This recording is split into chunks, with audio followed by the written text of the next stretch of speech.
Frankenstein, or The Modern Prometheus, by Mary Shelley. Chapter 22. The voyage came to an end. We landed and proceeded to Paris. I soon found that I had overtaxed my strength and that I must repose before I could continue my journey. My father's care and attentions were indefatigable, but he did not know the origin of my sufferings and sought erroneous methods to remedy the incurable ill. He wished me to seek amusement in society. I abhorred the face of man. Oh, not abhorred. They were my brethren, my fellow beings, and I felt attracted even to the most repulsive among them, as to creatures of an angelic nature and celestial mechanism. But I felt that I had no right to share their intercourse. I had unchained an enemy among them, whose joy it was to shed their blood and to revel in their groans. How they would, each and all, abhor me and hunt me from the world, did they know my unhallowed acts and the crimes which had their source in me. My father yielded at length to my desire to avoid society, and strove by various arguments to banish my despair. Sometimes he thought that I felt deeply the degradation of being obliged to answer a charge of murder, and he endeavored to prove to me the futility of pride. "Alas, my father," said I, "how little do you know me! Human beings, their feelings and passions, would indeed be degraded if such a wretch as I felt pride. Justine, poor unhappy Justine, was as innocent as I, and she suffered the same charge. She died for it, and I am the cause of this. I murdered her. William, Justine, and Henry, they all died by my hands." My father had often, during my imprisonment, heard me make the same assertion. When I thus accused myself, he sometimes seemed to desire an explanation, and at others he appeared to consider it as the offspring of delirium, and that, during my illness, some idea of this kind had presented itself to my imagination, the remembrance of which I preserved in my convalescence. I avoided explanation, and maintained a continual silence concerning the wretch I had created. I had a persuasion that I should be supposed mad, and this in itself would forever have chained my tongue. But besides, I could not bring myself to disclose a secret which would fill my hearer with consternation and make fear and unnatural horror the inmates of his breast. I checked, therefore, my impatient thirst for sympathy, and was silent when I would have given the world to have confided the fatal secret. Yet still, words like those I have recorded would burst uncontrollably from me. I could offer no explanation of them, but their truth, in part, relieved the burden of my mysterious woe. Upon this occasion, my father said, with an expression of unbounded wonder, "My dearest Victor, what infatuation is this? My dear son, I entreat you never to make such an assertion again." "I am not mad," I cried energetically. "The sun and the heavens, who have viewed my operations, can bear witness of my truth. I am the assassin of those most innocent victims. They died by my machinations. 1,000 times would I have shed my own blood, drop by drop, to have saved their lives. But I could not, my father, indeed, I could not sacrifice the whole human race." The conclusion of this speech convinced my father that my ideas were deranged, and he instantly changed the subject of our conversation, and endeavored to alter the course of my thoughts. He wished, as much as possible, to obliterate the memory of the scenes that had taken place in Ireland, and never alluded to them or suffered me to speak of my misfortunes. As time passed away, I became more calm. Misery had her dwelling in my heart, but I no longer talked in the same incoherent manner of my own crimes. Sufficient for me was the consciousness of them. By the utmost self-violence I curbed the imperious voice of wretchedness, which sometimes desired to declare itself to the whole world, and my manners were calmer and more composed than they had ever been since my journey to the sea of ice. A few days before we left Paris on our way to Switzerland, I received the following letter from Elizabeth. My dear friend, it gave me the greatest pleasure to receive a letter from my uncle dated at Paris. You are no longer at a formidable distance, and I may hope to see you in less than a fortnight. My poor cousin, how much you must have suffered! I expect to see you looking even more ill than when you quitted Geneva. This winter has been passed most miserably, tortured as I have been by anxious suspense, yet I hope to see peace in your countenance, and to find that your heart is not totally void of comfort and tranquillity. Yet I fear that the same feelings now exist that made you so miserable a year ago, even perhaps augmented by time. I would not disturb you at this period when so many misfortunes weigh upon you, but a conversation that I had with my uncle previous to his departure renders some explanation necessary before we meet. Explanation? You may possibly say, what can Elizabeth have to explain? If you really say this, my questions are answered and all my doubts satisfied. But you are distant from me, and it is possible that you may dread and yet be pleased with this explanation, and in a probability of this being the case, I dare not any longer postpone writing what, during your absence, I have often wished to express to you, but have never had the courage to begin. You well know, Victor, that our union had been the favorite plan of your parents ever since our infancy. We were told this when young, and taught to look forward to it as an event that would certainly take place. We were affectionate playfellows during childhood, and I believe dear and valued friends to one another as we grew older. But as brother and sister often entertain a lively affection towards each other without desiring a more intimate union, may not such also be our case? Tell me, dearest Victor, answer me, I conjure you, by our mutual happiness, with simple truth. Do you not love another? You have traveled, you have spent several years of your life at Ingolstadt, and I confess to you, my friend, that when I saw you last autumn, so unhappy, flying to solitude from the society of every creature, I could not help supposing that you might regret our connection, and believe yourself bound in honor to fulfill the wishes of your parents, although they opposed themselves to your inclinations. But this is false reasoning. I confess to you, my friend, that I love you, and that in my airy dreams of futurity I have been your constant friend and companion. But it is your happiness I desire as well as my own when I declare to you that our marriage would render me eternally miserable unless it were the dictate of your own free choice. Even now I weep to think that, borne down as you are by the cruelest misfortunes, you might stifle by the word honor all hope of that love and happiness which would alone restore you to yourself. I, who have so disinterested an affection for you, may increase your miseries tenfold by being an obstacle to your wishes. Ah, Victor, be assured that your cousin and playmate has too sincere a love for you not to be made miserable by this supposition.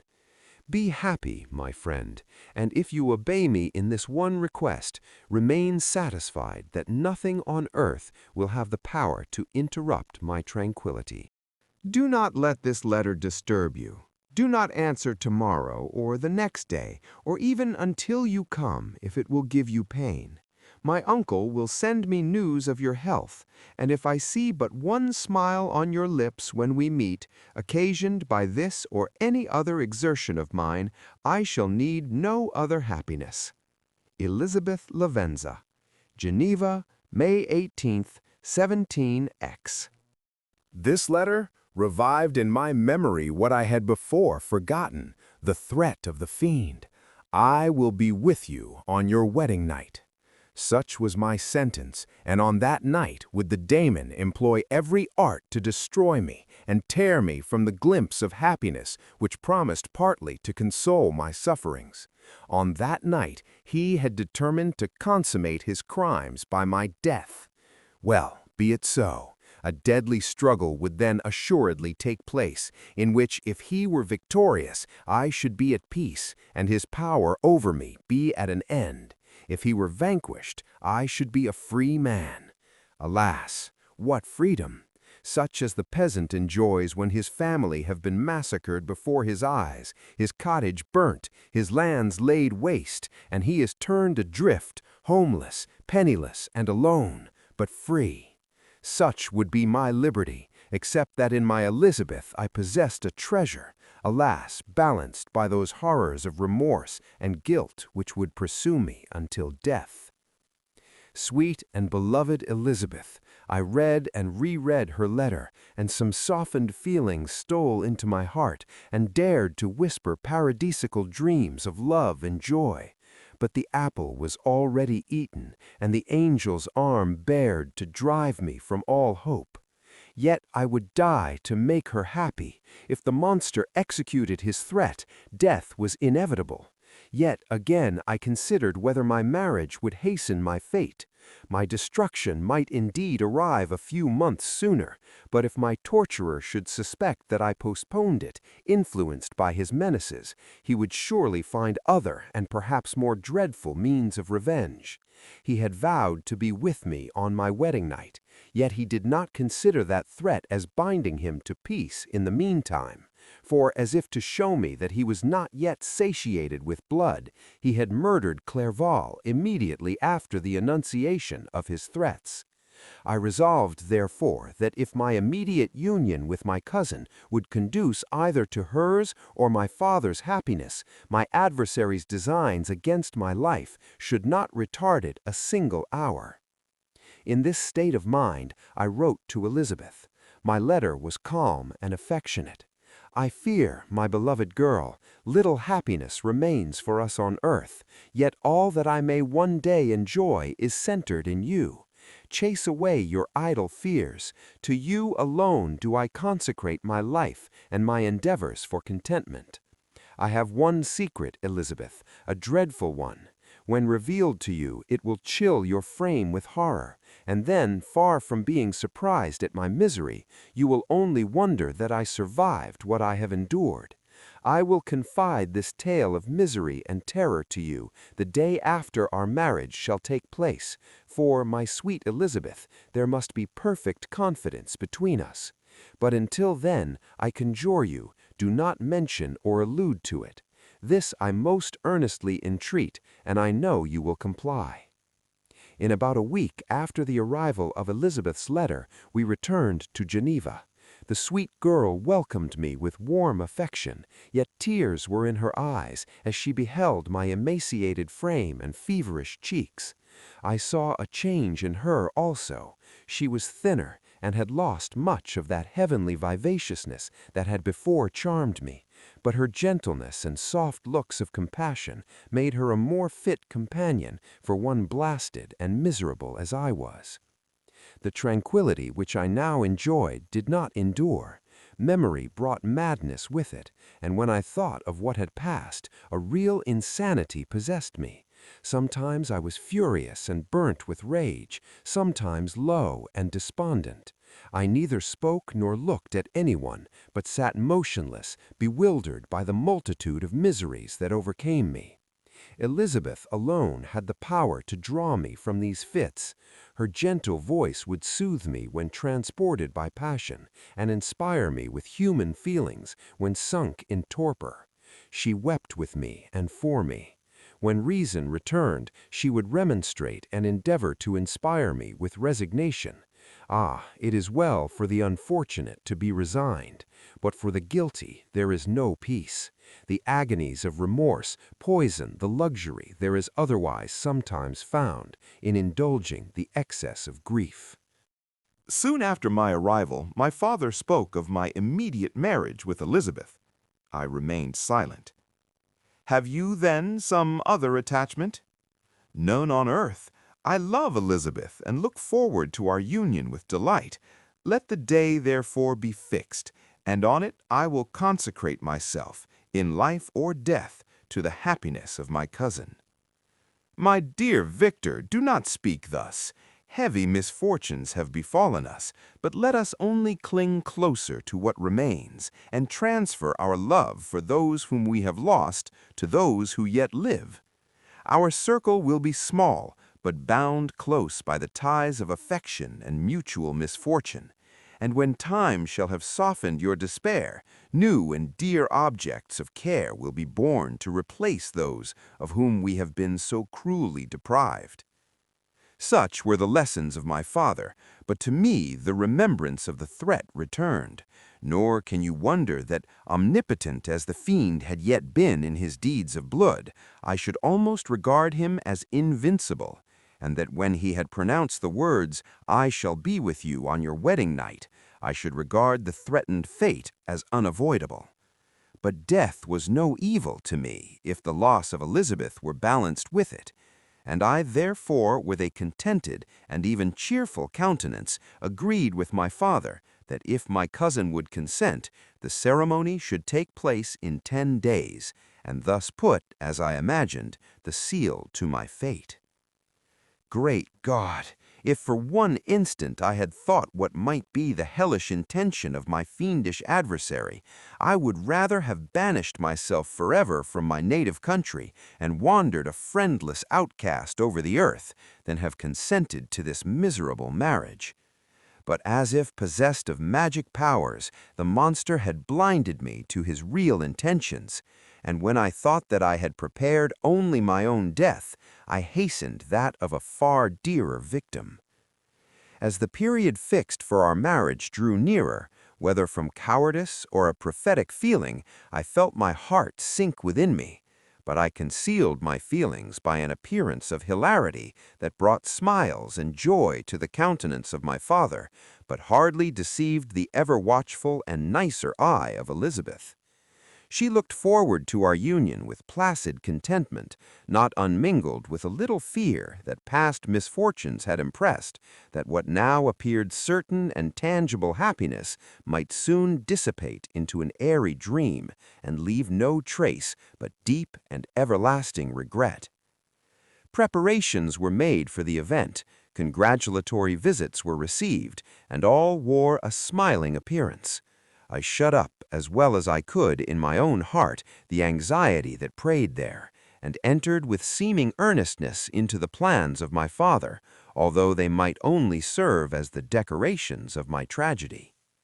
Through my father's exertions, a part of the inheritance of Elizabeth had been restored to her by the Austrian government. A small possession on the shores of Como belonged to her. It was agreed that immediately after our union we should proceed to Villa Lavenza and spend our first days of happiness beside the beautiful lake near which it stood. In the meantime, I took every precaution to defend my person in case the fiend should openly attack me. I carried pistols and a dagger constantly about me, and was ever on the watch to prevent artifice, and by these means gained a greater degree of tranquillity. Indeed, as the period approached, the threat appeared more as a delusion not to be regarded as worthy to disturb my peace, while the happiness I hoped for in my marriage wore a greater appearance of certainty as the day fixed for its solemnization drew nearer, and I heard it continually spoken of as an occurrence which no accident could possibly prevent. Elizabeth seemed happy. My tranquil demeanor contributed greatly to calm her mind. But on the day that was to fulfill my wishes and my destiny, she was melancholy, and a presentiment of evil pervaded her. And perhaps also she thought of the dreadful secret which I had promised to reveal to her on the following day. My father was in the meantime overjoyed, and in the bustle of preparation only recognized in the melancholy of his niece the diffidence of a bride. After the ceremony was performed, a large party assembled at my father's, but it was agreed that Elizabeth and I should commence our journey by water, sleeping that night at Evian, and continuing our voyage on the following day. The day was fair, the wind favorable. All smiled on our nuptial embarkation. Those were the last moments of my life during which I enjoyed the feeling of happiness. We passed rapidly along. The sun was hot, but we were sheltered from its rays by a kind of canopy while we enjoyed the beauty of the scene, sometimes on one side of the lake, where we saw Mont Salève, the pleasant banks of Montalegre, and at a distance, surmounting all, the beautiful Mont Blanc, and the assemblage of snowy mountains that in vain endeavored to emulate her. Sometimes, coasting the opposite banks, we saw the mighty Jura, opposing its dark side to the ambition that would quit its native country, and an almost insurmountable barrier to the invader who should wish to enslave it. I took the hand of Elizabeth. "You are sorrowful, my love. Ah, if you knew what I have suffered and what I may yet endure, you would endeavor to let me taste the quiet and freedom from despair that this one day at least permits me to enjoy." "Be happy, my dear Victor," replied Elizabeth.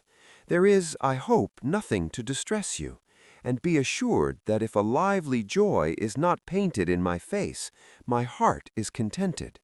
Something whispers to me not to depend too much on the prospect that is opened before us, but I will not listen to such a sinister voice. Observe how fast we move along, and how the clouds, which sometimes obscure and sometimes rise above the dome of Mont Blanc, render this scene of beauty still more interesting.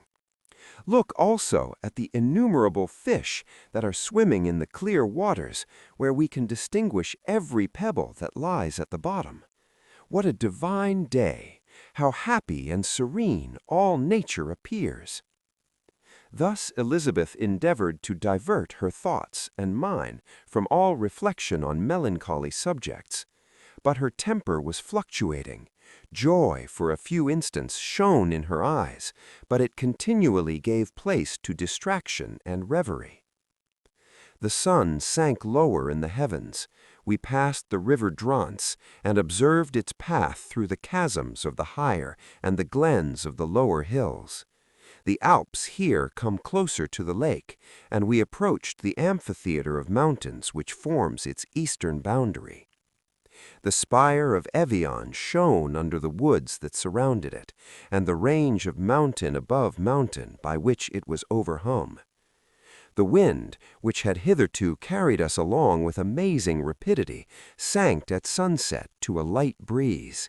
The soft air just ruffled the water, and caused a pleasant motion among the trees as we approached the shore, from which it wafted the most delightful scent of flowers and hay. The sun sank beneath the horizon as we landed, and as I touched the shore, I felt those cares and fears revive, which soon were to clasp me and cling to me forever. Chapter 23. It was 8 o'clock when we landed. We walked for a short time on the shore, enjoying the transitory light, and then retired to the inn and contemplated the lovely scene of waters, woods, and mountains, obscured in darkness, yet still displaying their black outlines. The wind, which had fallen in the south, now rose with great violence in the west. The moon had reached her summit in the heavens and was beginning to descend. The clouds swept across it swifter than the flight of the vulture and dimmed her rays, while the lake reflected the scene of the busy heavens, rendered still busier by the restless waves that were beginning to rise. Suddenly, a heavy storm of rain descended. I had been calm during the day, but so soon as night obscured the shapes of objects, 1,000 fears arose in my mind. I was anxious and watchful, while my right hand grasped a pistol which was hidden in my bosom. Every sound terrified me, but I resolved that I would sell my life dearly and not shrink from the conflict until my own life or that of my adversary was extinguished. Elizabeth observed my agitation for some time in timid and fearful silence, but there was something in my glance that communicated terror to her, and, trembling, she asked, "What is it that agitates you, my dear Victor? What is it you fear?" "Oh, peace, peace, my love," replied I. "This night, and all will be safe, but this night is dreadful, very dreadful." I passed an hour in this state of mind when suddenly I reflected how fearful the combat which I momentarily expected would be to my wife, and I earnestly entreated her to retire, resolving not to join her until I had obtained some knowledge as to the situation of my enemy. She left me, and I continued some time walking up and down the passages of the house and inspecting every corner that might afford a retreat to my adversary. But I discovered no trace of him, and was beginning to conjecture that some fortunate chance had intervened to prevent the execution of his menaces, when suddenly I heard a shrill and dreadful scream. It came from the room into which Elizabeth had retired. As I heard it, the whole truth rushed into my mind. My arms dropped, the motion of every muscle and fiber was suspended. I could feel the blood trickling in my veins and tingling in the extremities of my limbs. This state lasted but for an instant. The scream was repeated, and I rushed into the room. Great God! Why did I not then expire? Why am I here to relate the destruction of the best hope and the purest creature on earth? She was there, lifeless and inanimate, thrown across the bed, her head hanging down, and her pale and distorted features half covered by her hair. Everywhere I turn I see the same figure, her bloodless arms and relaxed form flung by the murderer on its bridal bier. Could I behold this and live? Alas, life is obstinate and clings closest where it is most hated. For a moment only did I lose recollection. I fell senseless on the ground. When I recovered, I found myself surrounded by the people of the inn. Their countenances expressed a breathless terror, but the horror of others appeared only as a mockery, a shadow of the feelings that oppressed me. I escaped from them to the room where lay the body of Elizabeth, my love, my wife, so lately living, so dear, so worthy. She had been moved from the posture in which I had first beheld her, and now, as she lay, her head upon her arm, and a handkerchief thrown across her neck, I might have supposed her asleep. I rushed towards her and embraced her with ardor, but the deadly languor and coldness of the limbs told me that what I now held in my arms had ceased to be the Elizabeth whom I had loved and cherished. The murderous mark of the fiend's grasp was on her neck, and the breath had ceased to issue from her lips. While I still hung over her in the agony of despair, I happened to look up. The windows of the room had before been darkened, and I felt a kind of panic on seeing the pale yellow light of the moon illuminate the chamber. The shutters had been thrown back, and with a sensation of horror not to be described, I saw at the open window a figure the most hideous and abhorred. A grin was on the face of the monster. He seemed to jeer, as with his fiendish finger he pointed towards the corpse of my wife. I rushed towards the window, and drawing a pistol from my bosom, fired, but he eluded me, leapt from his station, and running with the swiftness of lightning, plunged into the lake. The report of the pistol brought a crowd into the room. I pointed to the spot where he had disappeared, and we followed the track with boats. Nets were cast, but in vain. After passing several hours, we returned hopeless, most of my companions believing it to have been a form conjured up by my fancy. After having landed, they proceeded to search the country, parties going in different directions among the woods and vines. I attempted to accompany them, and proceeded a short distance from the house, but my head whirled round, my steps were like those of a drunken man. I fell at last in a state of utter exhaustion. A film covered my eyes, and my skin was parched with the heat of fever. In this state I was carried back and placed on a bed, hardly conscious of what had happened. My eyes wandered around the room, as if to seek something that I had lost. After an interval, I arose, and as if by instinct, crawled into the room where the corpse of my beloved lay. There were women weeping around. I hung over it and joined my sad tears to theirs. All this time no distinct idea presented itself to my mind, but my thoughts rambled to various subjects, reflecting confusedly on my misfortunes and their causes. I was bewildered in a cloud of wonder and horror. The death of William, the execution of Justine, the murder of Clerval, and lastly of my wife. Even at that moment I knew not that my only remaining friends were safe from the malignity of the fiend. My father even now might be writhing under his grasp, and Ernest might be dead at his feet. This idea made me shudder and recalled me to action. I started up and resolved to return to Geneva with all possible speed. There were no horses to be procured, and I must return by the lake, but the wind was unfavorable, and the rain fell in torrents. However, it was hardly morning, and I might reasonably hope to arrive by night.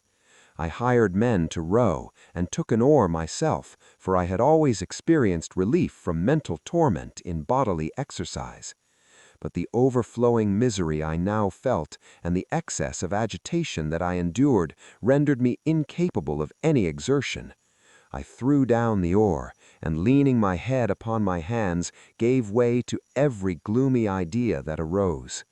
If I looked up, I saw scenes which were familiar to me in my happier time, and which I had contemplated but the day before in the company of her who was now but a shadow and a recollection. Tears streamed from my eyes. The rain had ceased for a moment, and I saw the fish play in the waters as they had done a few hours before. They had been observed by Elizabeth.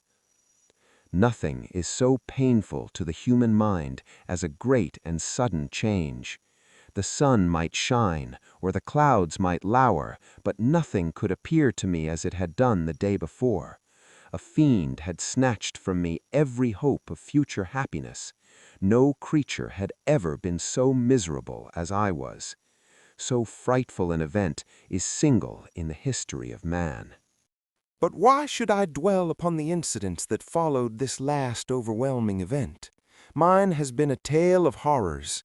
I have reached their acme, and what I must now relate can but be tedious to you. Know that one by one my friends were snatched away. I was left desolate. My own strength is exhausted, and I must tell in a few words what remains of my hideous narration. I arrived at Geneva.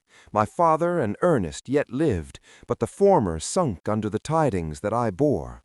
I see him now, excellent and venerable old man. His eyes wandered in vacancy, for they had lost their charm and their delight. His Elizabeth, his more than daughter, whom he doted on with all that affection which a man feels, who, in the decline of life, having few affections, clings more earnestly to those that remain. Cursed, cursed be the fiend that brought misery on his gray hairs, and doomed him to waste in wretchedness. He could not live under the horrors that were accumulated around him. The springs of existence suddenly gave way. He was unable to rise from his bed, and in a few days he died in my arms. What then became of me? I know not. I lost sensation, and chains and darkness were the only objects that pressed upon me. Sometimes, indeed, I dreamt that I wandered in flowery meadows and pleasant vales with the friends of my youth, but I awoke and found myself in a dungeon. Melancholy followed, but by degrees I gained a clear conception of my miseries and situation, and was then released from my prison. For they had called me mad, and during many months, as I understood, a solitary cell had been my habitation. Liberty, however, had been a useless gift to me, had I not, as I awakened to reason, at the same time awakened to revenge. As the memory of past misfortunes pressed upon me, I began to reflect on their cause, the monster whom I had created, the miserable Damon who I had sent abroad for my destruction. I was possessed by a maddening rage when I thought of him, and desired and ardently prayed that I might have him within my grasp to wreak a great and signal revenge on his cursed head. Nor did my hate long confine itself to useless wishes. I began to reflect on the best means of securing him, and for this purpose, about a month after my release, I repaired to a criminal judge in the town, and told him that I had an accusation to make, that I knew the destroyer of my family, and that I required him to exert his whole authority for the apprehension of the murderer. The magistrate listened to me with attention and kindness. "Be assured, sir," he said, "no pains or exertions on my part shall be spared to discover the villain." "I thank you," replied I. "Listen, therefore, to the deposition that I have to make. It is indeed a tale so strange that I should fear you would not credit it, were there not something in truth which, however wonderful, forces conviction. The story is too connected to be mistaken for a dream, and I have no motive for falsehood. My manner, as I thus addressed him, was impressive but calm. I had formed in my own heart a resolution to pursue my destroyer to death, and this purpose quieted my agony, and for an interval reconciled me to life. I now related my history briefly, but with firmness and precision, marking the dates with accuracy, and never deviating into invective or exclamation. The magistrate at first appeared perfectly incredulous, but as I continued, he became more attentive and interested. I saw him sometimes shudder with horror. At others, a lively surprise, unmingled with disbelief, was painted on his countenance. When I had concluded my narration, I said, "This is the being whom I accuse, and for whose seizure and punishment I call upon you to exert your whole power. It is your duty as a magistrate, and I believe and hope that your feelings as a man will not revolt from the execution of those functions on this occasion." This address caused a considerable change in the physiognomy of my own auditor. He had heard my story with that half kind of belief that is given to a tale of spirits and supernatural events, but when he was called upon to act officially in consequence, the whole tide of his incredulity returned. He, however, answered mildly, "I would willingly afford you every aid in your pursuit, but the creature of whom you speak appears to have powers which would put all my exertions to defiance. Who can follow an animal which can traverse the sea of ice and inhabit caves and dens where no man would venture to intrude? Besides, some months have elapsed since the commission of his crimes, and no one can conjecture to what place he has wandered, or what region he may now inhabit. I do not doubt that he hovers near the spot which I inhabit, and if he has indeed taken refuge in the Alps, he may be hunted like the chamois and destroyed as a beast of prey.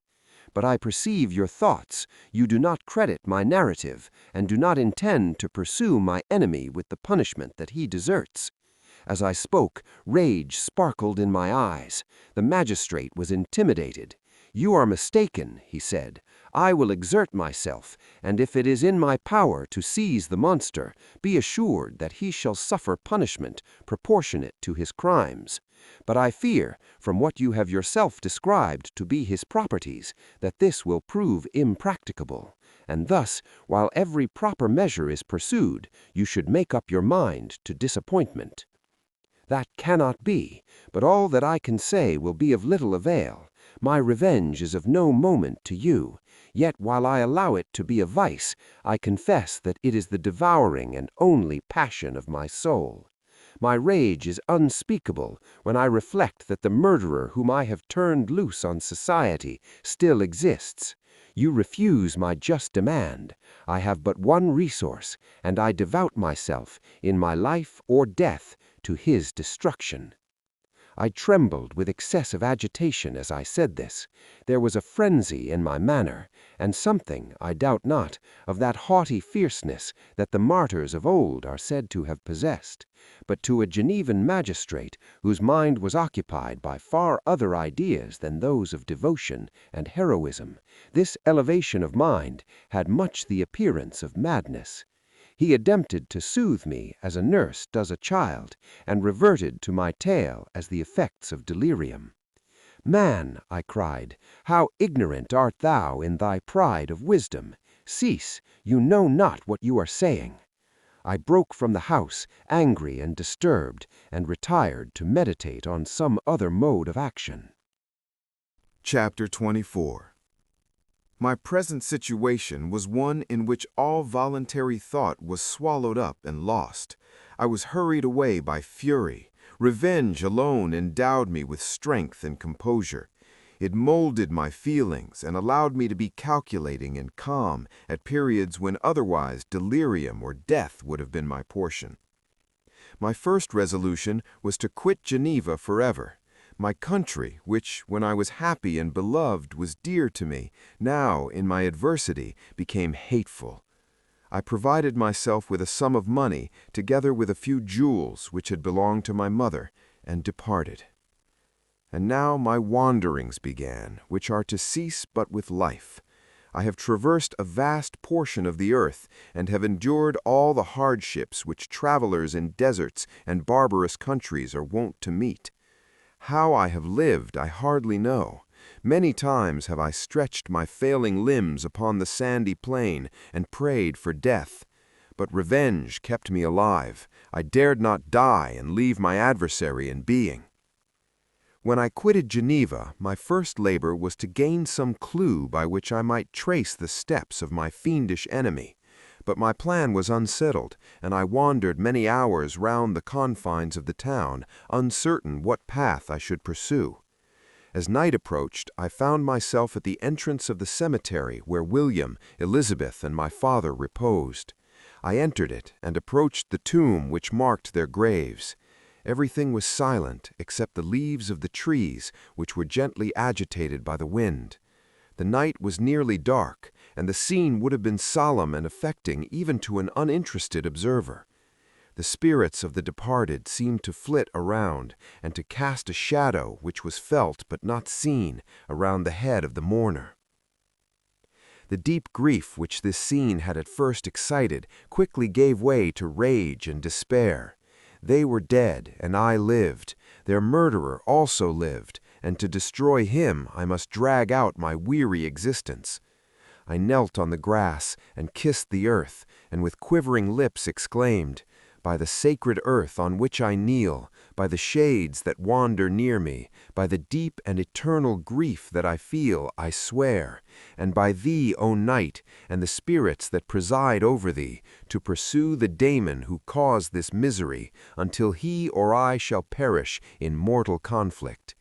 For this purpose I will preserve my life. To execute this dear revenge will I again behold the sun, and tread the green herbage of earth, which otherwise should vanish from my eyes forever. And I call on you, spirits of the dead, and on you, wandering ministers of vengeance, to aid and conduct me in my work. Let the cursed and hellish monster drink deep of agony. Let him feel the despair that now torments me." I had begun my adjuration with solemnity and an awe which almost assured me that the shades of my murdered friends heard and approved my devotion, but the furies possessed me as I concluded, and rage choked my utterance. I was answered through the stillness of night by a loud and fiendish laugh. It rang on my ears long and heavily. The mountains re-echoed it, and I felt as if all hell surrounded me with mockery and laughter. Surely, in that moment I should have been possessed by frenzy and have destroyed my miserable existence, but that my vow was heard and that I was reserved for vengeance. The laughter died away when a well-known and abhorred voice, apparently close to my ear, addressed me in an audible whisper. "I am satisfied, miserable wretch. You have determined to live, and I am satisfied." I darted towards the spot from which the sound proceeded, but the devil eluded my grasp. Suddenly, the broad disk of the moon arose and shone full upon his ghastly and distorted shape as he fled with more than mortal speed. I pursued him, and for many months this has been my task. Guided by a slight clue, I followed the windings of the Rhone, but vainly. The blue Mediterranean appeared, and by a strange chance I saw the fiend enter by night and hide himself in a vessel bound for the Black Sea. I took my passage in the same ship, but he escaped. I know not how. Amidst the wilds of Tartary and Russia, although he still evaded me, I have ever followed in his track. Sometimes the peasants, scared by this horrid apparition, informed me of his path. Sometimes he himself, who feared that if I lost all trace of him I should despair and die, left some mark to guide me. The snows descended on my head, and I saw the print of his huge step on the white plain. To you, first entering life, to whom care is new and agony unknown, how can you understand what I have felt and still feel? Cold, want, and fatigue were the least pains which I was destined to endure. I was cursed by some devil and carried about with me my eternal hell. Yet still a spirit of good followed and directed my steps, and when I most murmured, would suddenly extricate me from seemingly insurmountable difficulties. Sometimes when nature, overcome by hunger, sank under the exhaustion, a repast was prepared for me in the desert that restored and inspirited me. The fare was indeed coarse, such as the peasants of the country ate, but I will not doubt that it was set there by the spirits that I had invoked to aid me. Often when all was dry, the heavens cloudless, and I was parched by thirst, a slight cloud would bedim the sky, shed the few drops that revived me, and vanish. I followed, when I could, the courses of the rivers, but the demon generally avoided these, as it was here that the population of the country chiefly collected. In other places, human beings were seldom seen, and I generally subsisted on the wild animals that crossed my path. I had money with me, and gained the friendship of the villagers by distributing it, or I brought with me some food that I had killed, which after taking a small part, I always presented to those who had provided me with fire and utensils for cooking. My life, as it passed thus, was indeed hateful to me, and it was during sleep alone that I could taste joy. O blessed sleep! Often, when most miserable, I sank to repose, and my dreams lulled me even to rapture. The spirits that guarded me had provided these moments of happiness, that I might retain strength to fulfill my pilgrimage. Deprived of this respite, I should have sunk under my hardships. During the day I was sustained and inspirited by the hope of night, for in sleep I saw my friends, my wife, and my beloved country. Again I saw the benevolent countenance of my father, heard the silver tones of my Elizabeth's voice, and beheld Clerval enjoying health and youth. Often, when wearied by a toilsome march, I persuaded myself that I was dreaming until night should come, and that I should then enjoy reality in the arms of my dearest friends. What agonizing fondness did I feel for them! How did I cling to their dear forms, as sometimes they haunted even my waking hours, and persuade myself that they still lived! At such moments, vengeance that burned within me died in my heart, and I pursued my path towards the destruction of the demon more as a task enjoined by heaven than as the mechanical impulse of some power of which I was unconscious. What his feelings were whom I pursued I cannot know. Sometimes, indeed, he left marks in writing on the barks of the trees, or cut in stone that guided me and instigated my fury. My reign is not yet over. These words were legible in one of these inscriptions. You live, and my power is complete. Follow me. I seek the everlasting ices of the north, where you will feel the misery of cold and frost, to which I am impassive. You will find near this place, if you follow not too tardily, a dead hare. Eat and be refreshed. Come on, my enemy, we have yet to wrestle for our lives, but many hard and miserable hours must you endure until that period shall arrive. Scoffing devil, again do I vow vengeance, again do I devote thee, miserable fiend, to torture and death. Never will I give up my search until he or I perish, and then with what ecstasy shall I join my Elizabeth and my departed friends, who even now prepare for me the reward of my tedious toil and horrible pilgrimage. As I still pursued my journey to the northward, the snows thickened, and the cold increased in a degree almost too severe to support. The peasants were shut up in their hovels, and only a few of the most hardy ventured forth to seize the animals whom starvation had forced from their hiding places to seek for prey. The rivers were covered with ice, and no fish could be procured, and thus I was cut off from my chief article of maintenance. The triumph of my enemy increased with the difficulty of my labors. One inscription that he left was in these words: "Prepare, your toils only begin. Wrap yourself in furs and provide food, for we shall soon enter upon a journey where your sufferings will satisfy my everlasting hatred." My courage and perseverance were invigorated by these scoffing words. I resolved not to fail in my purpose, and calling on heaven to support me, I continued with unabated fervor to traverse immense deserts, until the ocean appeared at a distance and formed the utmost boundary of the horizon. Oh, how unlike it was to the blue seasons of the south! Covered with ice, it was only to be distinguished from land by its superior wildness and ruggedness. The Greeks wept for joy when they beheld the Mediterranean from the hills of Asia, and hailed with rapture the boundary of their toils. I did not weep, but I knelt down and with a full heart thanked my guiding spirit for conducting me in safety to the place where I hoped, notwithstanding my adversary's jibe, to meet and grapple with him. Some weeks before this period, I had procured a sledge and dogs, and thus traversed the snows with inconceivable speed.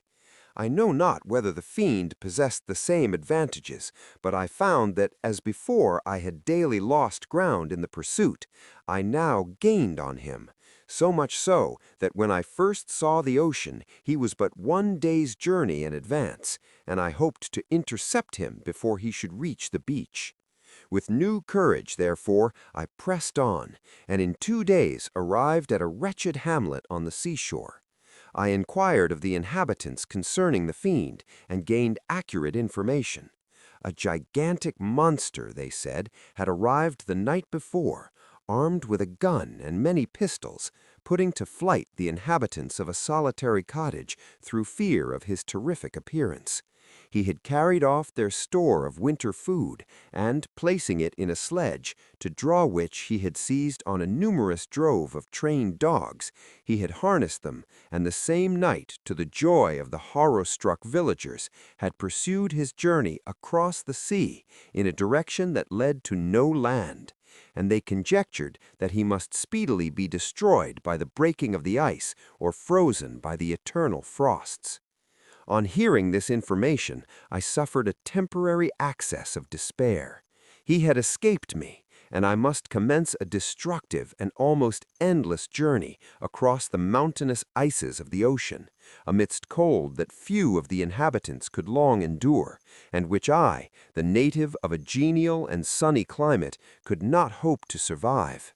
Yet at the idea that the fiend should live and be triumphant, my rage and vengeance returned, and, like a mighty tide, overwhelmed every other feeling. After a slight repose, during which the spirits of the dead hovered round and instigated me to toil and revenge, I prepared for my journey. I exchanged my land sledge for one fashioned for the inequalities of the frozen ocean, and, purchasing a plentiful stock of provisions, I departed from land. I cannot guess how many days have passed since then, but I have endured misery which nothing but the eternal sentiment of a just retribution burning within my heart could have enabled me to support. Immense and rugged mountains of ice often barred up my passage, and I often heard the thunder of the ground sea, which threatened my destruction. But again the frost came and made the paths of the sea secure. By the quantity of provision which I had consumed, I should guess that I had passed 3 weeks in this journey, and the continual protraction of hope, returning back upon the heart, often wrung bitter drops of despondency and grief from my eyes. Despair had indeed almost secured her prey, and I should soon have sunk beneath this misery. Once, after the poor animals that conveyed me, with incredible toil, gained the summit of a sloping ice mountain, and one, sinking under his fatigue, died, I viewed the expanse before me with anguish, when suddenly my eye caught a dark speck upon the dusky plain. I strained my sight to discover what it could be, and uttered a wild cry of ecstasy when I distinguished a sledge and the distorted proportions of a well-known form within. Oh, with what a burning gush did hope revisit my heart! Warm tears filled my eyes, which I hastily wiped away, that they might not intercept the view I had of the daemon. But still my sight was dimmed by the burning drops, until, giving way to the emotions that oppressed me, I wept aloud. But this was not the time for delay. I disencumbered the dogs of their dead companion, gave them a plentiful portion of food, and after an hour's rest, which was absolutely necessary, and yet which was bitterly irksome to me, I continued my route. The sledge was still visible, nor did I again lose sight of it except at the moments when for a short time some ice rock concealed it with its intervening crags. I indeed perceptibly gained on it, and when, after nearly 2 days' journey, I beheld my enemy at no more than a mile distant, my heart bounded within me. But now, when I appeared almost within grasp of my foe, my hopes were suddenly extinguished, and I lost all trace of him more utterly than I had ever done before. A ground sea was heard, the thunder of its progress, as the waters rolled and swelled beneath me, became every moment more ominous and terrific. I pressed on, but in vain. The wind arose, the sea roared, and as with the mighty shock of an earthquake, it split and cracked with a tremendous and overwhelming sound. The work was soon finished. In a few minutes a tumultuous sea rolled between me and my enemy, and I was left drifting on a scattered piece of ice that was continually lessening and thus preparing for me a hideous death. In this manner many appalling hours passed. Several of my dogs died, and I myself was about to sink under the accumulation of distress when I saw your vessel riding at anchor and holding forth to me hopes of succor and life. I had no conception that vessels ever came so far north, and was astounded at the sight. I quickly destroyed part of my sledge to construct oars, and by these means was enabled with infinite fatigue to move my ice raft in the direction of your ship. I had determined, if you were going southwards, still to trust myself to the mercy of the seas rather than abandon my purpose. I hoped to induce you to grant me a boat with which I could pursue my enemy. But your direction was northwards. You took me on board when my vigor was exhausted, and I should have soon sunk under my multiplied hardships into a death which I still dread, for my task is unfulfilled. Oh, when will my guiding spirit, in conducting me to the daemon, allow me the rest I so much desire? Or must I die, and he yet live? If I do, swear to me, Walton, that he shall not escape, that you will seek him and satisfy my vengeance in his death.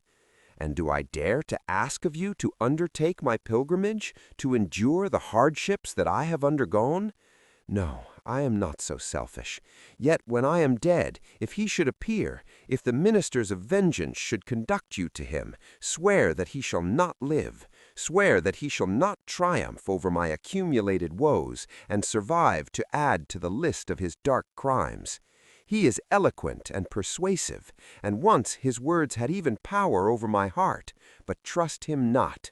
His soul is as hellish as his form, full of treachery and fiend-like malice. Hear him not. Call on the names of William, Justine, Clerval, Elizabeth, my father, and of the wretched Victor, and thrust your sword into his heart. I will hover near and direct the steel aright. Walton, in continuation. August 26th, 1700X. You have read the strange and terrific story, Margaret, and do you not feel your blood congeal with horror like that which even now curdles mine?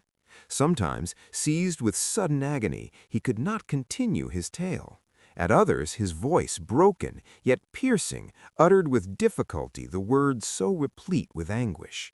His fine and lovely eyes were now lighted up with indignation, now subdued to downcast sorrow and quenched in infinite wretchedness. Sometimes he commanded his countenance and tones, and related the most horrible incidents with a tranquil voice, suppressing every mark of agitation. Then, like a volcano bursting forth, his face would suddenly change to an expression of the wildest rage as he shrieked out imprecations on his persecutor. His tale is connected and told with the appearance of the simplest truth. Yet I own to you that the letters of Felix and Safie which he showed me, and the apparition of the monster seen from our ship, brought to me a greater conviction of the truth of his narrative than his asseverations, however earnest and connected. Such a monster has, then, really existence.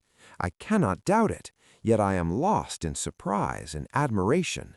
Sometimes I endeavored to gain from Frankenstein the particulars of his creature's formation, but on this point he was impenetrable.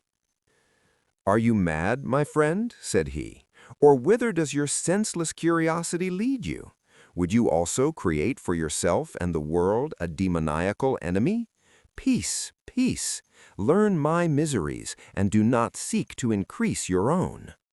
Frankenstein discovered that I made notes concerning his history. He asked to see them, and then himself corrected and augmented them in many places, but principally in giving the life and spirit to the conversations he held with his enemy. "Since you have preserved my narration," said he, "I would not that a mutilated one should go down to posterity." Thus has a week passed away, while I have listened to the strangest tale that ever imagination formed. My thoughts and every feeling of my soul have been drunk up by the interest for my guest which this tale and his own elevated and gentle manners have created. I wish to soothe him, yet can I counsel one so infinitely miserable, so destitute of every hope of consolation, to live? Oh no! The only joy that he can now know will be when he composes his shattered spirit to peace and death. Yet he enjoys one comfort, the offspring of solitude and delirium. He believes that when in dreams he holds converse with his friends and derives from that communion consolation for his miseries or excitements to his vengeance, that they are not the creations of his fancy, but the beings themselves who visit him from the regions of a remote world. This faith gives a solemnness to his reveries that render them to me almost as imposing and interesting as truth. Our conversations are not always confined to his own history and misfortunes. On every point of general literature he displays unbounded knowledge and a quick and piercing apprehension. His eloquence is forcible and touching, nor can I hear him when he relates a pathetic incident or endeavors to move the passions of pity or love without tears. What a glorious creature must he have been in the days of his prosperity, when he is thus noble and godlike in ruin. He seems to feel his own worth and the greatness of his fall. "When younger," said he, "I believed myself destined for some great enterprise. My feelings are profound, but I possessed a coolness of judgment that fitted me for illustrious achievements. This sentiment of the worth of my nature supported me when others would have been oppressed, for I deemed it criminal to throw away in useless grief those talents that might be useful to my fellow creatures. When I reflected on the work I had completed, no less a one than the creation of a sensitive and rational animal, I could not rank myself with the herd of common projectors. But this thought, which supported me in the commencement of my career, now serves only to plunge me lower in the dust. All my speculations and hopes are as nothing, and like the archangel who aspired to omnipotence, I am chained in an eternal hell. My imagination was vivid, yet my powers of analysis and application were intense. By the union of these qualities, I conceived the idea and executed the creation of a man. Even now, I cannot recollect without passion my reveries while the work was incomplete. I trod heaven in my thoughts, now exulting in my powers, now burning with the idea of their effects. From my infancy I was imbued with high hopes and a lofty ambition. But how am I sunk? Oh, my friend, if you had known me as I once was, you would not recognize me in this state of degradation. Despondency rarely visited my heart. A high destiny seemed to bear me on until I fell, never, never again to rise. Must I then lose this admirable being? I have longed for a friend. I have sought one who would sympathize with me and love me. Behold, on these desert seas I have found such a one, but I fear I have gained him only to know his value and lose him. I would reconcile him to life, but he repulses the idea. I thank you, Walton, he said, for your kind intentions toward so miserable a wretch. But when you speak of new ties and fresh affections, think you that any can replace those who are gone? Can any man be to me as Clerval was, or any woman another Elizabeth? Even where the affections are not strongly moved by any superior excellence, the companions of our childhood always possess a certain power over our minds which hardly any later friend can obtain. They know our infantine dispositions, which, however they may be afterwards modified, are never eradicated. And they can judge of our actions with more conclusions as to the integrity of our motives. A sister or a brother can never, unless indeed such symptoms have been shown early, suspect the other of fraud or false dealing, when another friend, however strongly he may be attached, may, in spite of himself, be contemplated with suspicion. But I enjoyed friends, dear not only through habit and association, but from their own merits. And wherever I am, the soothing voice of my Elizabeth and the conversation of Clerval will be ever whispered in my ear. They are dead, and but one feeling in such a solitude can persuade me to preserve my life. If I were engaged in any high undertaking or design, fraught with extensive utility to my fellow creatures, then could I live to fulfill it. But such is not my destiny. I must pursue and destroy the being to whom I gave existence. Then my lot on earth will be fulfilled, and I may die. My beloved sister, September 2nd. I write to you encompassed by peril, and ignorant whether I am ever doomed to see again dear England and the dearer friends that inhabit it. I am surrounded by mountains of ice which admit of no escape and threaten every moment to crush my vessel. The brave fellows whom I have persuaded to be my companions look towards me for aid, but I have none to bestow. There is something terribly appalling in our situation, yet my courage and hopes do not desert me. Yet it is terrible to reflect that the lives of all these men are endangered through me.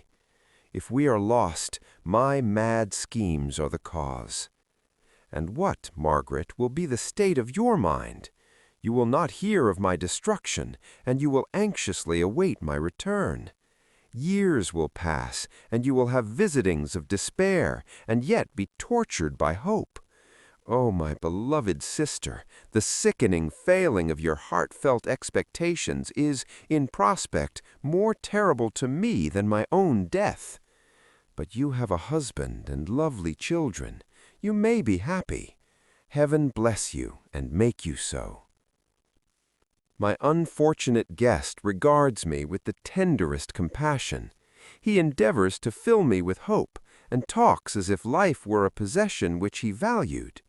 He reminds me how often the same accidents have happened to other navigators who have attempted this sea, and in spite of myself, he fills me with cheerful auguries.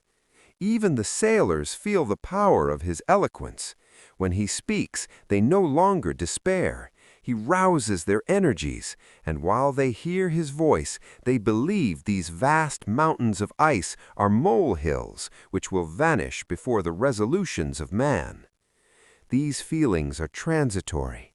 Each day of expectation delayed fills them with fear, and I almost dread a mutiny caused by this despair. September 5th. A scene has just passed of such uncommon interest that although it is highly probable that these papers may never reach you, yet I cannot forbear recording it. We are still surrounded by mountains of ice, still in imminent danger of being crushed in their conflict. The cold is excessive, and many of my unfortunate comrades have already found a grave amidst this scene of desolation. Frankenstein has daily declined in health. A feverish fire still glimmers in his eyes, but he is exhausted, and when suddenly roused to any exertion, he speedily sinks again into apparent lifelessness. I mentioned in my last letter the fears I entertained of a mutiny. This morning, as I sat watching the wan countenance of my friend, his eyes half closed and his limbs hanging listlessly, I was roused by half a dozen of the sailors, who demanded admission into the cabin. They entered, and their leader addressed me. He told me that he and his companions had been chosen by the other sailors to come in deputation to me to make me a requisition, which, in justice, I could not refuse. We were immured in ice and should probably never escape, but they feared that if, as was possible, the ice should dissipate and a free passage be opened, I should be rash enough to continue my voyage and lead them into fresh dangers, after they might happily have surmounted this. They insisted, therefore, that I should engage with a solemn promise that if the vessel should be freed, I would instantly direct my course southwards. This speech troubled me. I had not despaired, nor had I yet conceived the idea of returning if set free. Yet could I, in justice, or even in possibility, refuse this demand? I hesitated before I answered, when Frankenstein, who had at first been silent, and indeed appeared hardly to have force enough to attend, now roused himself. His eyes sparkled, and his cheeks flushed with momentary vigor. Turning towards the men, he said, "What do you mean? What do you demand of your captain? Are you then so easily turned from your design? Did you not call this a glorious expedition? And wherefore was it glorious? Not because the way was smooth and placid as a southern sea, but because it was full of dangers and terror, because at every new incident your fortitude was to be called forth, and your courage exhibited, because danger and death surrounded it, and these you were to brave and overcome. For this was it a glorious, for this was it an honorable undertaking. You were hereafter to be hailed as the benefactors of your species, your names adored as belonging to brave men who encountered death for honor and the benefit of mankind. And now, behold, with the first imagination of danger, or, if you will, the first mighty and terrific trial of your courage, you shrink away and are content to be handed down as men who had not strength enough to endure cold and peril. And so, poor souls, they were chilly, and returned to their warm firesides. Why, that requires not this preparation.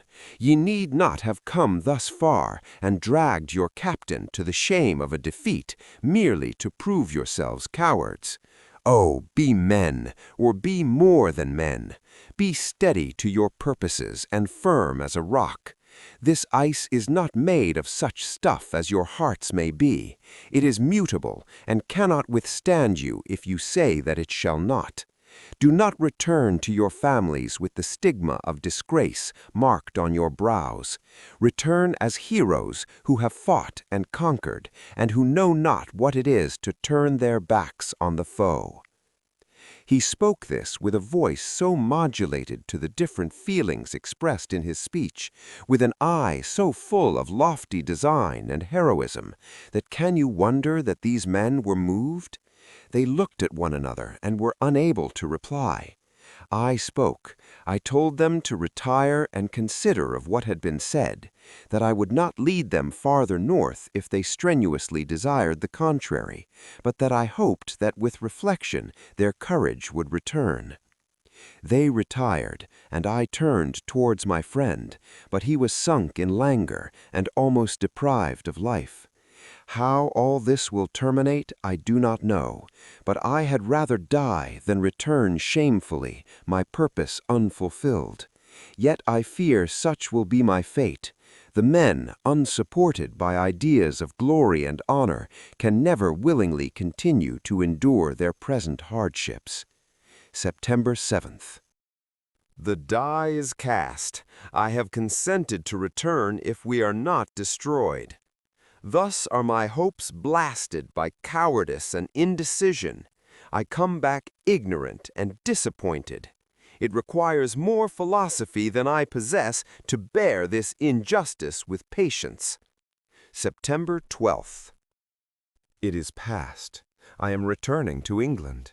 I have lost my hopes of utility and glory. I have lost my friend. But I will endeavor to detail these bitter circumstances to you, my dear sister, and while I am wafted towards England and towards you, I will not despond. September 9th, the ice began to move, and roarings like thunder were heard at a distance as the island split and cracked in every direction. We were in the most imminent peril, but as we could only remain passive, my chief attention was occupied by my unfortunate guest, whose illness increased in such a degree that he was entirely confined to his bed. The ice cracked behind us and was driven with force towards the north. A breeze sprang from the west, and on the 11th, the passage towards the south became perfectly free. When the sailors saw this, and that their return to their native country was apparently assured, a shout of tumultuous joy broke from them, loud and long continued. Frankenstein, who was dozing, awoke and asked the cause of the tumult. "They shout because they will soon return to England." "Do you, then, really return?" "Alas, yes, I cannot withstand their demands. I cannot lead them unwillingly to danger, and I must return. Do so, if you will, but I will not. You may give up your purpose, but mine is assigned to me by heaven, and I dare not. I am weak, but surely the spirits who assist my vengeance will endow me with sufficient strength." Saying this, he endeavored to spring from the bed, but the exertion was too great for him. He fell back and fainted. It was long before he was restored, and I often thought that life was entirely extinct. At length he opened his eyes. He breathed with difficulty and was unable to speak. The surgeon gave him a composing draught and ordered us to leave him undisturbed. In the meantime, he told me that my friend had certainly not many hours to live. His sentence was pronounced, and I could only grieve and be patient. I sat by his bed, watching him. His eyes were closed, and I thought he slept. But presently he called to me in a feeble voice, and bidding me come near, said, "Alas, the strength I relied on is gone. I feel that I shall soon die, and he, my enemy and persecutor, may still be in being. Think not, Walton, that in the last moments of my existence I feel that burning hatred and ardent desire of revenge I once expressed, but I feel myself justified in desiring the death of my adversary. During these last days I have been occupied in examining my past conduct, nor do I find it blamable. In a fit of enthusiastic madness, I created a rational creature, and was bound towards him to assure, as far as was in my power, his happiness and well-being. This was my duty, but there was another still paramount to that. My duties toward the beings of my own species had greater claims to my attention, because they included a greater proportion of happiness or misery. Urged by this view, I refused, and I did right in refusing, to create a companion for the first creature. He showed unparalleled malignity and selfishness in evil. He destroyed my friends. He devoted to destruction beings who possessed exquisite sensations, happiness, and wisdom. Nor do I know where this thirst for vengeance may end. Miserable himself, that he may render no other wretched, He ought to die. The task of his destruction was mine, but I have failed. When actuated by selfish and vicious motives, I asked you to undertake my unfinished work, and I renew this request now, when I am only induced by reason and virtue. Yet I cannot ask you to renounce your country and friends to fulfill this task, and now that you are returning to England, you will have little chance of meeting with him. But the consideration of these points and the well-balancing of what you may esteem your duties, I leave to you. My judgment and ideas are already disturbed by the near approach of death. I dare not ask you to do what I think right, for I may still be misled by passion. That he should live to be an instrument of mischief disturbs me. In other respects, this hour, when I momentarily expect my release, is the only happy one which I have enjoyed for several years. The forms of the beloved dead flit before me, and I hasten to their arms. Farewell, Walton. Seek happiness in tranquillity, and avoid ambition, even if it be only the apparently innocent one of distinguishing yourself in science and discoveries. Yet why do I say this? I have myself been blasted in these hopes. Yet another may succeed. His voice became fainter as he spoke, and at length, exhausted by his effort, he sank into silence. About half an hour afterwards, he attempted again to speak, but was unable. He pressed my hand feebly, and his eyes closed forever, while the irradiation of a gentle smile passed away from his lips. Margaret, what comment can I make on the untimely extinction of this glorious spirit? What can I say that will enable you to understand the depth of my sorrow? All that I should express would be inadequate and feeble. My tears flow, my mind is overshadowed by a cloud of disappointment. But I journey towards England, and I may there find consolation. I am interrupted. What do these sounds portend? It is midnight. The breeze blows fairly, and the watch on deck scarcely stir. Again there is a sound as of a human voice, but hoarser. It comes from the cabin where the remains of Frankenstein still lie. I must arise and examine. Good night, my sister. Great God, what a scene has just taken place! I am yet dizzy with the remembrance of it. I hardly know whether I shall have the power to detail it, yet the tale which I have recorded would be incomplete without this final and wonderful catastrophe. I entered the cabin where lay the remains of my ill-fated and admirable friend. Over him hung a form which I cannot find words to describe, gigantic in stature, yet uncouth and distorted in its proportions. As he hung over the coffin, his face was concealed by long locks of ragged hair, but one vast hand was extended, in color and apparent texture like that of a mummy. When he heard the sound of my approach, he ceased to utter exclamations of grief and horror, and sprung towards the window. Never did I behold a vision so horrible as his face, of such loathsome yet appalling hideousness.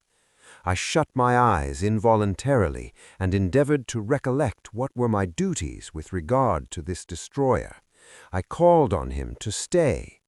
He paused, looking on me with wonder, and again turning towards the lifeless form of his creator, he seemed to forget my presence, and every feature and gesture seemed instigated by the wildest rage of some uncontrollable passion. "That is also my victim," he exclaimed. "In his murder my crimes are consummated. The miserable series of my being is wound to its close. O Frankenstein, generous and self-devoted being, what does it avail that I now ask you to pardon me? I who irretrievably destroyed thee by destroying all thou lovest. Alas, He is cold, he cannot answer me. His voice seemed suffocated, and my first impulses, which had suggested to me the duty of obeying the dying request of my friend in destroying his enemy, were now suspended by a mixture of curiosity and compassion. I approached this tremendous being.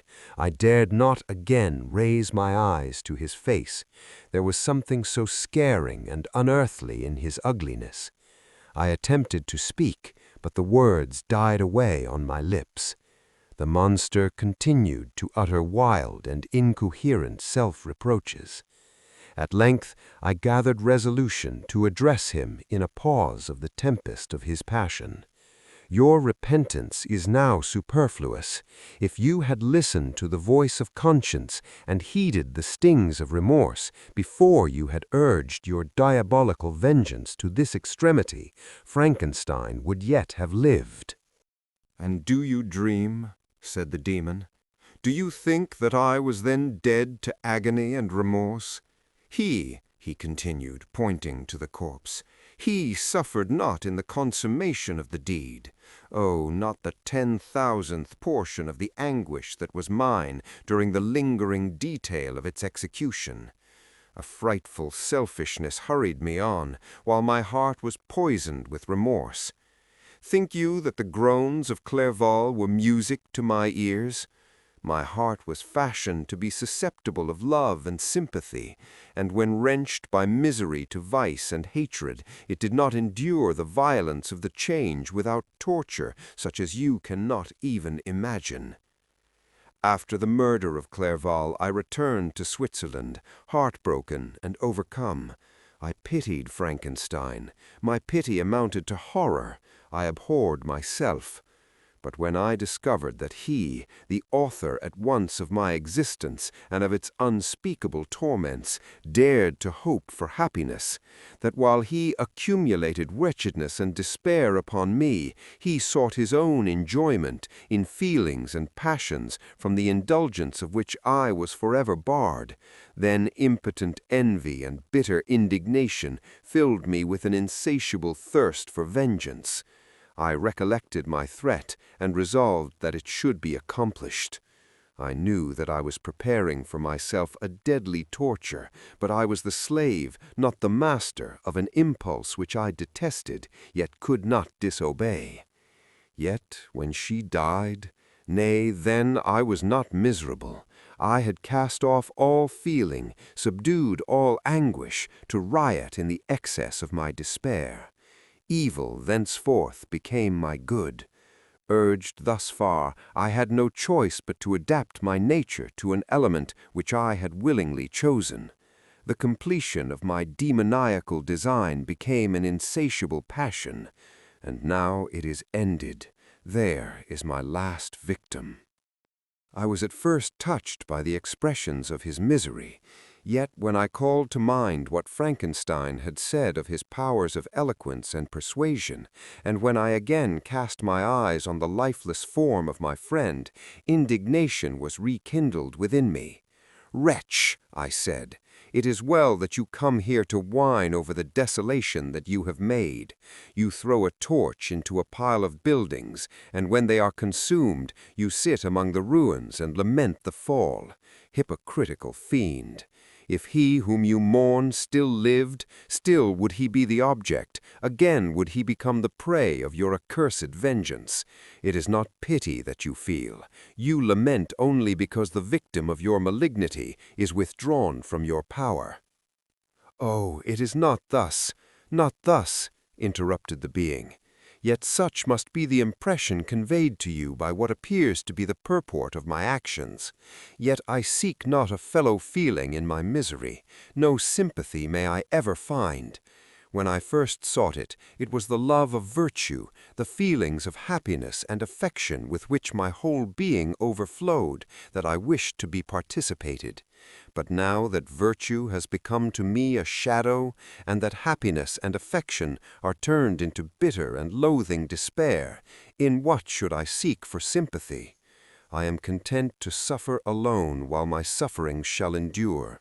When I die, I am well satisfied that abhorrence and opprobrium should load my memory. Once my fancy was soothed with dreams of virtue, of fame, and of enjoyment. Once I falsely hoped to meet with beings who, pardoning my outward form, would love me for the excellent qualities which I was capable of unfolding. I was nourished with high thoughts of honor and devotion, but now crime has degraded me beneath the meanest animal. No guilt, no mischief, no malignity, no misery can be found comparable to mine. When I run over the frightful catalogue of my sins, I cannot believe that I am the same creature whose thoughts were once filled with sublime and transcendent visions of the beauty and the majesty of goodness. But it is even so. The fallen angel becomes a malignant devil. Yet even that enemy of God and man had friends and associates in his desolation. I am alone. You, who call Frankenstein your friend, seem to have a knowledge of my crimes and his misfortunes.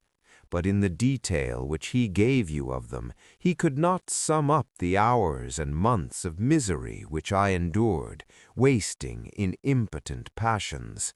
For while I destroyed his hopes, I did not satisfy my own desires.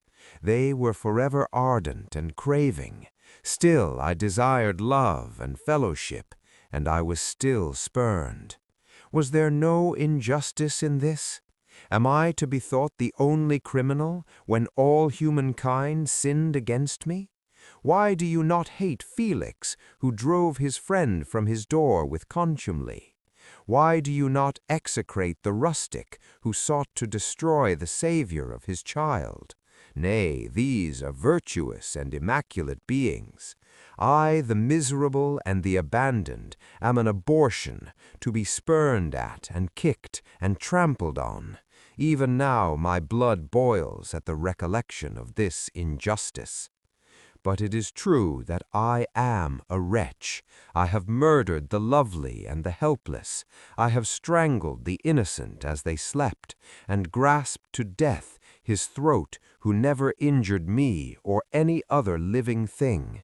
I have devoted my Creator, the select specimen of all that is worthy of love and admiration among men, to misery. I have pursued him even to that irremediable ruin. There he lies, white and cold in death. You hate me, but your abhorrence cannot equal that with which I regard myself. I look on the hands which executed the deed.